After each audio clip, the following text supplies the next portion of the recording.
Hello అండి, welcome to my channel. అందరూ ఎలా ఉన్నారు? బాగున్నారా?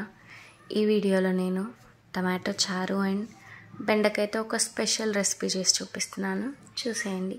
ఫస్ట్ మనం టమాటా చారు కోసం ఇక్కడ ఒక 1/2 kg టమాటాస్ అట్లా తీసుకొని ఈ సైజులో కట్ చేసుకొని కొంచెం చింతపండు, కొంచెం పసుపు, కొంచెం ఆయిల్ వేసి ఇట్లా ఉడికించుకోవాలండి. ఇట్లా మెత్తగా అయ్యేంత వరకు మూత పెట్టి చిన్న మంట మీద మగ్గించేసుకోవాలి. చూడండి, ఇట్లా మనం గరిటెతో అంటే ఎట్లా మెదిగిపోతుందో అంతా సరిపోతుంది కన్సిస్టెన్సీ.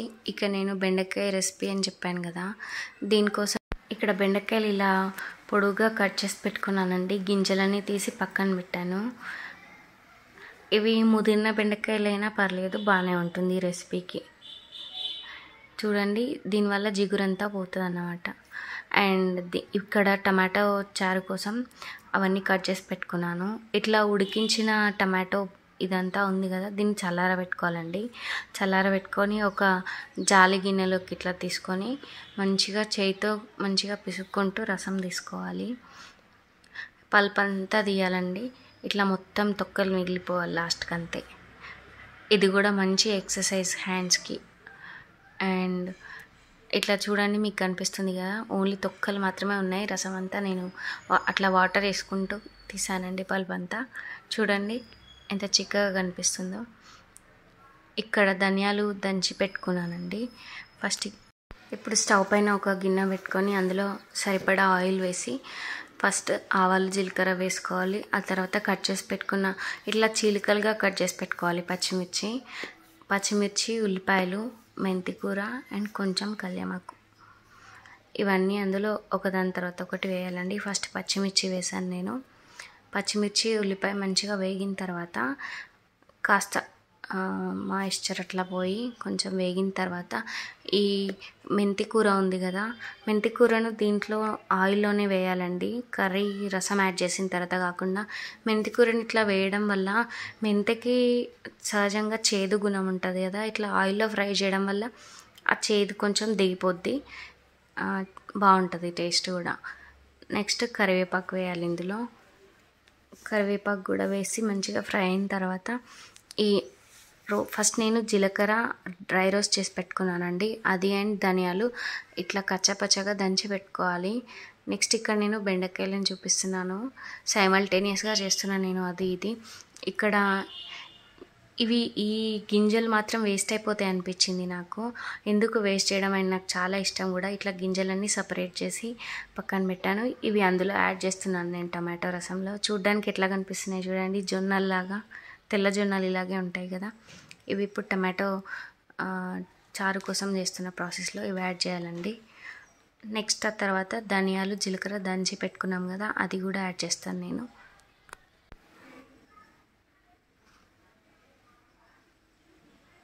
ఇట్లా అంతా మంచిగా కలిసిపోయేలాగా ఒకసారి ఫ్రై చేసుకోవాలండి. చూడండి, ఇట్లా కచ్చాపచ్చా దంచి పెట్టుకున్నాను నేను ధనియాలు అండ్ జీలకర్ర. ఇవి కూడా మంచి టేస్ట్ని, ఫ్లేవర్ని యాడ్ చేస్తాయండి కర్రీకి. 1/2 teaspoon అల్లం వెల్లుల్లిపాయ పేస్ట్ కూడా వేసాను. అల్లం వెల్లుల్లిపాయ పేస్ట్ పచ్చివాసన పోయి మంచిగా ఫ్రై అయ్యేంత వరకు మంచిగా ఇట్లా చిన్న మంట మీద కలుపుతూ ఉండాలండి. నెక్స్ట్ పసుపు యాడ్ చేసుకున్నాను. ఇప్పుడు మళ్ళీ ఒకసారి కలుపుకోవాలి అంతా కలిసిపోయేలాగా. అండ్ నెక్స్ట్ టమాటో రసం దీంట్లో యాడ్ చేయడమే అండి. చూడండి, ఇది కాస్త చిక్కగా ఉంది కదా, దీన్ని మళ్ళీ మనం మరగబెడితే ఇంకా దగ్గరికి అయిపోయి కొంచెం పులుపెక్కుతుంది. దానికోసం నేను ఇది వేసిన తర్వాత కాస్త వాటర్ కూడా యాడ్ చేశాను. ఆ తర్వాత కర్రీకి సరిపడినట్టు ఉప్పు కారాలు వేసుకోవడమే. నెక్స్ట్ ఇక్కడ బెండకాయ రెసిపీ చూపిస్తున్నాను నేను. ఇది బెండకాయ శనగపిండితో చేస్తున్నానండి. టేస్ట్ చాలా బాగుంది, తప్పకుండా ట్రై చేయండి. నేను చేసిన కన్సిస్టెన్సీని బట్టి నేను పేరు పెట్టాల్సి వచ్చింది. దాదాపు మ్యాక్సిమం దీనికి బేసన్ ఫ్రై అని అంటారు బెండకాయతో. దీనికోసం ఫస్ట్ ఇట్లా కట్ చేసి పెట్టుకున్న బెండకాయ ముక్కల్లో 1/2 teaspoon అల్లం వెల్లుల్లిపాయ పేస్ట్, కొంచెం పసుపు, కాస్త కారం, టేస్ట్కి సరిపడినంత ఉప్పు. కారం ఉప్పు మన ఇష్టం అండి, ఎంత తినగలిగితే అంతే. అండ్ కొంచెం ఒక టీస్పూన్ శనగపిండి యాడ్ చేస్తున్నాను ఇక్కడ. మనకి బైండింగ్కి మాత్రమే ఈ శనగపిండి యూజ్ చేస్తాము. అండ్ నెక్స్ట్ ఒక 1.5 టీ స్పూన్ వరకు బియ్యం పిండి యాడ్ చేస్తున్నాను నేను ఇక్కడ. అండ్ కొంచెం ధనియాల పొడి, కొంచెం గరం మసాలా చాలా తక్కువే వేసాను నేను. అండ్ ఇదంతా ఒకసారి వాటర్ ఏం వేయకుండా మంచిగా కలుపుకోవాలండి. బెండకాయకి ఉండే వాటర్తోనే, అంటే ఆ జిగురుతోనే కాస్త మనకి అంతా ఇట్లా మంచిగా గట్టిగా చేతులతో పిసుక్కుంటూ కలిపితే అన్ని ఫ్లేవర్స్ మిక్స్ అయ్యి దానికి పడుతుందండి. చూడండి, ఇలా ఒకసారి కలుపుకున్న తర్వాత మనకి వాటర్ పడుతుంది అనిపించింది నాకు. చాలా తక్కువ వాటర్ వేసి కలిపాను నేను ఫస్ట్. కలిపి వెంటనే మనం ఫ్రై చేసుకోవాలి. నేనేం చేశానంటే పక్కన పెట్టేశాను అట్లా ఒక 2 to 3 minutes, ఇలా ముద్దయిపోయింది. నెక్స్ట్ ఇక్కడ టమాటో చారు మసులుతుంది కదా, దీంట్లో ఇప్పుడు సరిపడినంత కారం, ఉప్పు, ధనియాల పొడి, గరం మసాలా వేసుకోవాలండి.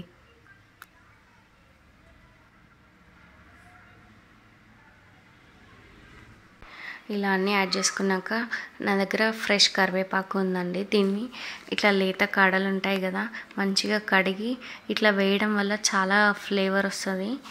మీరు కూడా తప్పకుండా ట్రై చేయండి ఇట్లా ఉంటే మాత్రం. నెక్స్ట్ ఇక్కడ కడాయి పెట్టుకొని అవి ఫ్రై చేయడానికి కావాల్సినంత ఆయిల్ తీసుకున్నాను నేను. బెండకాయ చూడండి, నాకైతే బెండకాయ పకోడీ అయిపోయింది ఇది, కానీ టేస్ట్ మాత్రం చాలా బాగుంది. కంపల్సరీ ట్రై చేయండి. ఎప్పుడు ఉల్లిపాయ పకోడీ అట్లా కాకుండా ఇలా కూడా చేసుకోండి, బాగుంటుంది. సాంబార్లోకి, ఇట్లా రసం, కర్రీస్లోకి సైడ్ డిష్గా మాత్రం చాలా బాగుంటుందండి. ఇట్లా మనం కలిపిన బెండకాయలని వీటిని విడివిడిగా ఆయిల్లో వేసి మంచిగా మీడియం ఫ్లేమ్ పైన తిప్పుకుంటూ ఫ్రై చేసుకోవడమే అండి. చూడండి, ఆల్మోస్ట్ వేగిపోయాయి. ఇప్పుడు నేను తీసాను, ఇది సెకండ్ వాయి వేస్తున్నాను. ఇటు సైడ్ మన టమాటో చారు కూడా అయిపోయిందండి, మంచిగా మసిలిపోయింది. ఇప్పుడు దీంట్లో కొత్తిమీర వేసుకొని ఒకసారి కలుపుకొని దించేసుకోవడమే. అండ్ చూడండి, బెండకాయ ఫ్రై కూడా అయిపోయింది. చాలా బాగుంది, తప్పకుండా ట్రై చేయండి. Thanks for watching. Please subscribe.